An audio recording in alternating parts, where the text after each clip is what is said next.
Oh, Mom, it's so freaking hard. You let him hit it raw. You didn't have second thoughts. Now you a single mom. Now you a single mom. And I quote, I'm going to be married with kids by 25, but this is me at 29. Oh.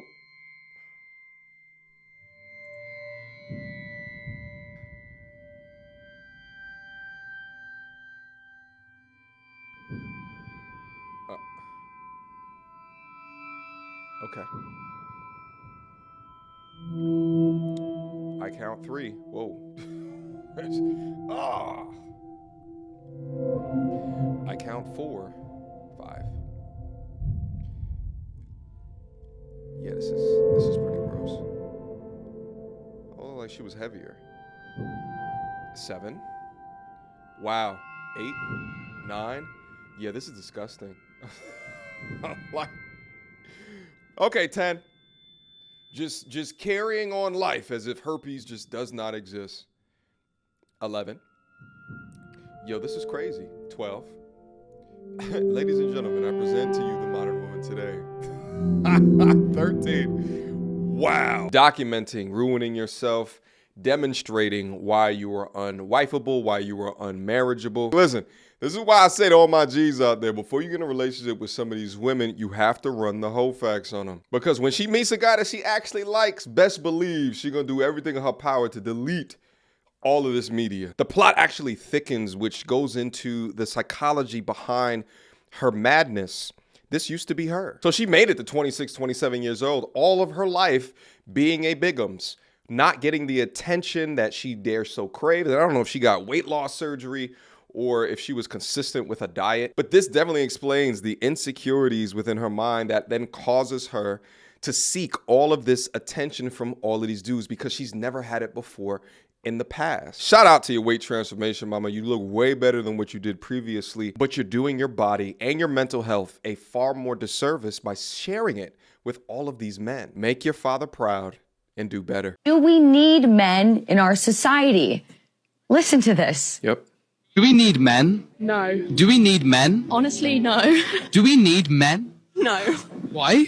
Because they suck. Misandrist. Okay, well, some bad news to these man-hating feminists. I am so sorry to break this to you, but we absolutely need men. And not just for the sake of our population not dying out forever and the world coming to an end, but, well, men are imperative in the most important fields in the world. Men make up 85% of the military, that house or building you're currently sitting in. Guess what? Almost 99% of construction jobs are man-made. I bet you if you go up on the street and you ask most men or women needed, most men would say yes. Do you need women? Yeah. I cannot live without them. So we need each other, obviously, you know. Negative circuit, positive circuit, that makes a whole. Meanwhile, if men stopped working, calamity. So 100,000 women went on strike today in Iceland to demand gender equality. The entire population is 370,000. So over 25% of the population went on strike. And I have some crazy news for you. The economy did not come to a stop and it continued as normal. The only memo I got was that HR departments were getting no complaints for the 24 hours that the women were on strike. And men were writing that they were really sorry women didn't get gender equality. But I heard one CEO said it was nice to finally get some done, end quote. Those are great numbers. I am astonished. Firemen, 92% men. Pilots, 91% men. 82% of farming jobs proudly occupied by men. And I just said the word man-made. It's something I celebrate, but it's interesting because I was just thinking about it. And I'm like, you know what? There is going to come a time, probably not too far off from now, where the word man-made is no longer even allowed to be used. I can just see the liberal nut jobs coming after the word man-made. I mean, the writing is already on the wall, as we have already seen. But back to other men-dominated industries that we would clearly suffer without. Landscapers, well over 99% men. 99% of carpenters are men. Inventors, fishermen, policemen, also all male-dominated professions. Yeah. So, guys, let's just cut the BS. Even if you hate men or embody the most extreme forms of feminism, there is no way you can say that we do not need men.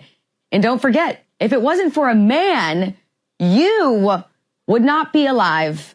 And that is a scientific fact. Her comments about man-made being removed in the future actually had me think about an article that came out from my alma mater, Penn State. Penn State to remove the terms sophomore and freshman, okay?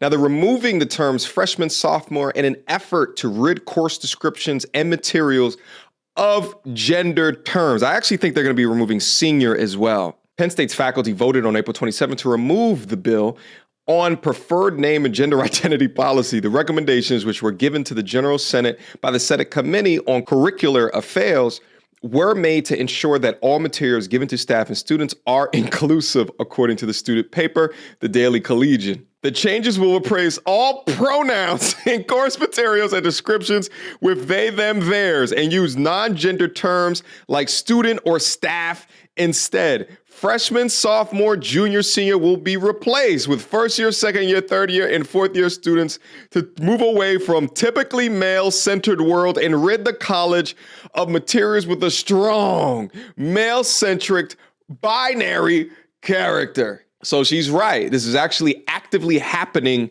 in the West, in the United States today. And I will say, coming from Penn State, graduating in 2007, I never realized how woke or how liberal the institution was until I got out into the real world and started to consume a lot more information that was placed in front of me. Young men, do understand and recognize the information placed in front of your eyes and how it is being utilized to suppress your masculinity. Why are there so many women today who say they don't need a man? I mean, because if they want to go 50-50 on things, I just don't need them. You need a man for the other 50%, ma'am. A lot of bum-ass men out in the world who don't do enough so us women can supply for ourselves now. Because they're feminists and they like to be feminists. If a man has friends, doesn't want kids, hires a maid and hires a prostitute, why would a man need a woman? I don't know how to answer this question. Because of human connection, of meaningful connection, to correct myself. Having male friends is not a substitute for the type of connection that you can have with a woman. Don't believe me? Then none of you guys have felt the warm feminine embrace of a woman when you are feeling terribly and you rest your head down into her lap, able to look up at her with trust, with respect, and her being able to rub your head to sleep. Your boys can't do that for you. Only a supportive, inspirational, feminine, loving woman can bring you that type of comfort. Let's go. There's nothing that replaces the authenticity of a partnership. Partnership. Men need women in a sense. I'm tired of this partnership word. I like value ship. I think I'm going to start to coin that because this ain't no partnership, but we have value that we can exchange amongst each other. Value ship. Let's start it here. Shout out to the MT Army. It's because, I don't know, like, they need our love. You know what I mean? True. You can't really get true intimacy with a prostitute. You can bust a nut, but that's about it. Yeah.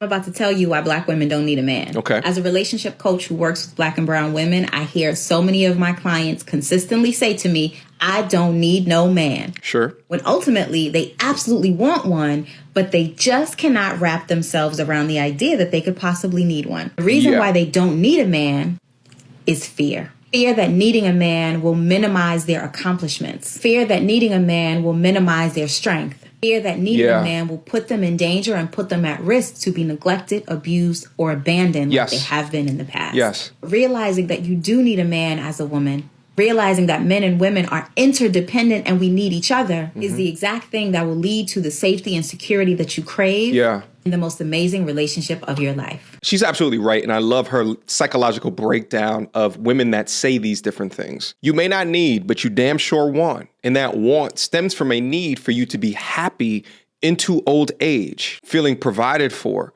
protected, also creating a family, which is going to be your greatest relationship within your life. With that man, stop feeding into the worldly Kool-Aid that men is dogs, men ain't shit, and that there's strength in not needing them. That is not reality. We need each other in value ship. Let's keep going. Dependent and we need each other is the exact thing that will lead to the safety and security that you crave in the most amazing relationship of your life. Companies can pay women less. Yes. Why don't they hire all women? And trust me, if they could, they absolutely would. You're telling me a company based in the profit margins will go abroad and get workers from other portions of the world in order to increase their profit margins, wouldn't then hire all women if they were truly paying women less in the States? Give me a break. It's a whole nother story. It's a whole nother story. I understand your argument. It's a question, not an argument. And I understand that you're angry. I'm not angry. I can hear it in your voice. I'm not angry. angry. Your voice. I'm hearing my voice and I sound pretty calm. You have now shifted the quality of your voice, and I thank you for that. Okay. And you've just given me a condescending look. And that's another reason why we need feminism. And now I'm done. And thank you so much. Yeah, sure, ma'am. Avoid all of the salient questions and or points and deflect to something that doesn't exist. Your victimhood is appalling. Seeing so much content on this app about how women's standards for men are raising so quickly because women don't feel like they need men anymore. Something I've been thinking about a lot recently is how, yes, a lot of this shift is economic. Like, women don't need a man to financially provide for them anymore. We can have a credit card, we can have a job, we can have our own apartment. But I actually think the bigger and the more interesting part of this shift is the ideological shift and the shift in our collective consciousness as women. Because I think about my mom's generation, I think about a lot of women that I grew up around. A lot of them on paper could have left their husbands. They had the financial resources, they had college degrees, they had PhDs. Some of them were more educated than their husbands. Some of them were making more money than their husbands. But they were still trapped in the ideology of, I need a man to survive. I need a man to be accepted socially and in my community. And so leaving my husband or being alone is not an option. Again, Are we just forgetting about the covenant made under God?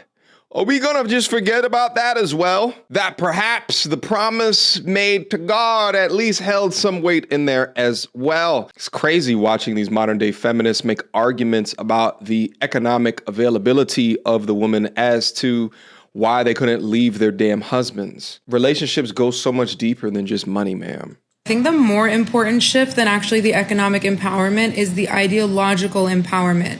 Is our generation now feeling that we don't need to subscribe to the old dogmas, the old ideologies, things that were put on us by religion, society, patriarchy, right? It's very much in men's interest to make us think that we cannot leave them no matter what. And as the collective consciousness of women shifts, I think it's creating this really interesting feedback loop. It's like, women realize that we literally can leave. Like, you can go down to the courthouse, file for a divorce, walk away, divorce, break up with that man, get your own apartment, move out. You can do all these things. You are not trapped in a relationship. As more women are feeling this, men feel the impact of this. This is the loneliness epidemic that we're talking about that is now hitting men.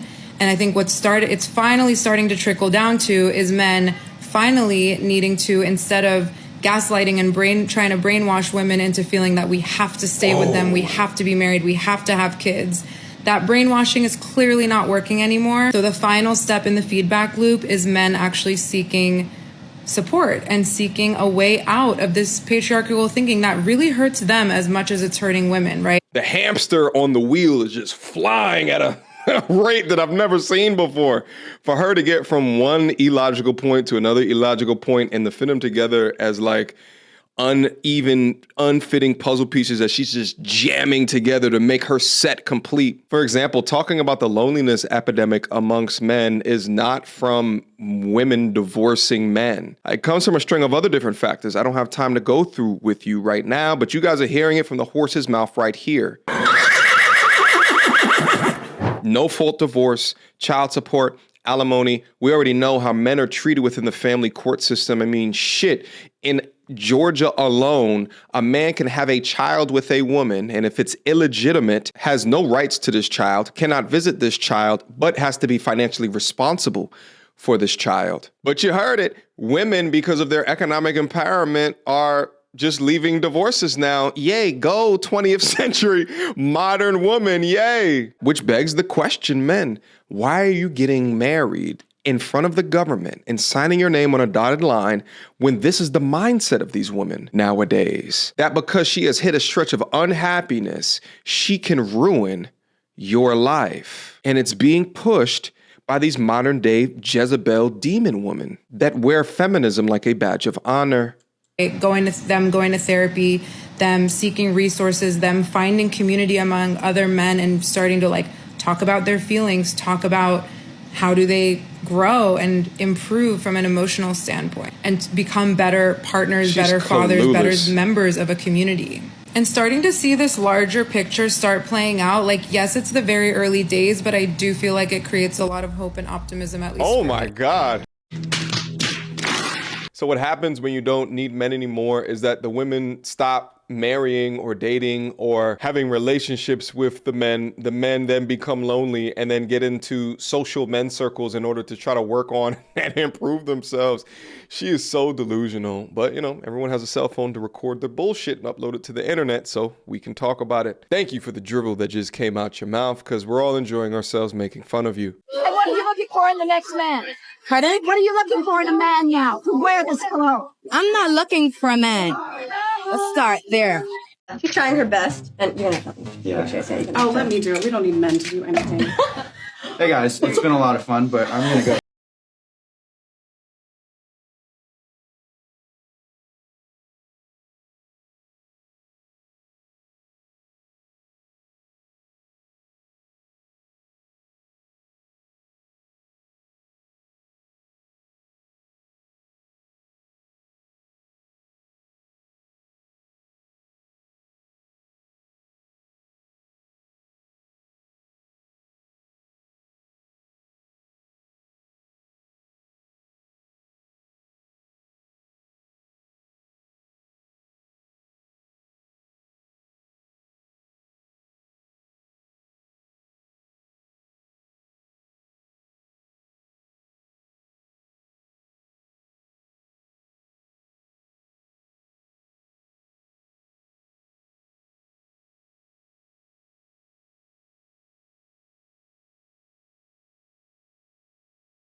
Comments, concerns, y'all already know what to do. Mediocre@gmail.com. Guys, write me some comments down below. Let me know what you think about the video here today, all right?